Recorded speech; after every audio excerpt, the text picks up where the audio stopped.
Assalamualaikum warahmatullahi wabarakatuh.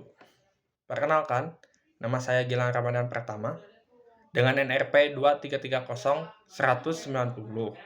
Di sini saya akan mengerjakan tugas yaitu mata kuliah kewarganegaraan kelas A dengan pembahasan yaitu negara dan konstitusi.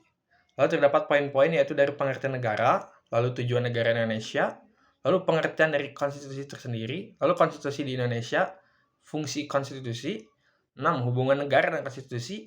Lalu 7 yaitu kesimpulan yang terakhir. Kita bahas dari pengertian dulu yaitu. Pengertian negara yaitu negara adalah organisasi tertinggi dari sekelompok masyarakat yang menempati suatu wilayah tertentu dan memiliki pemerintahan yang berdaulat. Negara bertujuan untuk mengatur kehidupan rakyat agar tercipta ketertiban, kesejahteraan, dan keadilan. Lalu kedua yaitu tujuan negara Indonesia yaitu tujuan negara Indonesia tercantum dalam pembukaan Undang-Undang Dasar tahun 1945 dalam alinea keempat, yaitu yang berisi 1. Melindungi segenap bangsa Indonesia dan seluruh tumpah darah Indonesia. 2. Memajukan kesejahteraan umum. Lalu yang ketiga, mencerdaskan kehidupan bangsa. Lalu yang keempat, yaitu yang terakhir, ikut melaksanakan ketertiban dunia yang berdasarkan kemerdekaan, perdamaian abadi, dan keadilan sosial. Lalu pengertian konstitusi tersendiri. Apa sih pengertian konstitusi? Nah, jadi pengertian konstitusi adalah hukum dasar tertinggi yang menjadi pedoman dalam penyelenggaraan negara. Konstitusi berisi aturan mengenai kekuasaan pemerintahan, hak, dan kewajiban warga negara, serta dasar pembentukan lembaga-lembaga negara. 4. Yaitu konstitusi di Indonesia. Konstitusi di Indonesia adalah Undang-Undang Dasar Negara Republik Indonesia tahun 1945 atau biasa singkat dengan UUD 1945.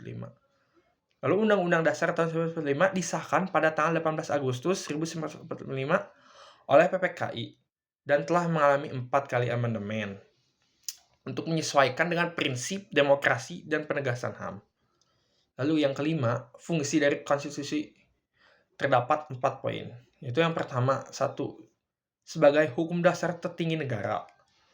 Lalu yang kedua dari fungsi konstitusi yaitu pembatas kekuasaan pemerintah agar tidak sewenang-wenangnya. Lalu yang ketiga, pedoman dalam penyelenggaraan pemerintahan. Lalu yang terakhir yaitu yang keempat, jaminan terhadap hak-hak warga negara. Lalu yang keenam, poin yang keenam itu hubungan negara dan konstitusi. Jadi apa sih hubungan antara negara dan konstitusi? Yaitu negara dan konstitusi saling berkaitan erat. Konstitusi menjadi pedoman dalam menjalankan kekuasaan negara, sedangkan negara menjadi pelaksana isi konstitusi. Tanpa konstitusi, negara dapat menjadi pemerintahan yang absolut, sedangkan konstitusi tanpa negara tidak memiliki arti.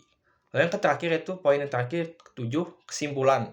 Kesimpulan dari negara dan konstitusi, yaitu negara dan konstitusi tidak dapat dipisahkan. Konstitusi berfungsi sebagai dasar hukum dan pedoman hidup bernegara. Sementara negara bertugas menjalankan nilai-nilai yang terkandung di dalamnya. Keduanya bekerja sama untuk mewujudkan kehidupan berbangsa yang adil, demokratis, dan berdaulat sesuai dengan Pancasila dan Undang-Undang tahun 1945.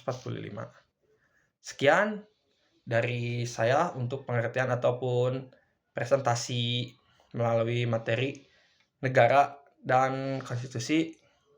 Bila ada salah kata ataupun salah ucap, wassalamualaikum warahmatullahi wabarakatuh.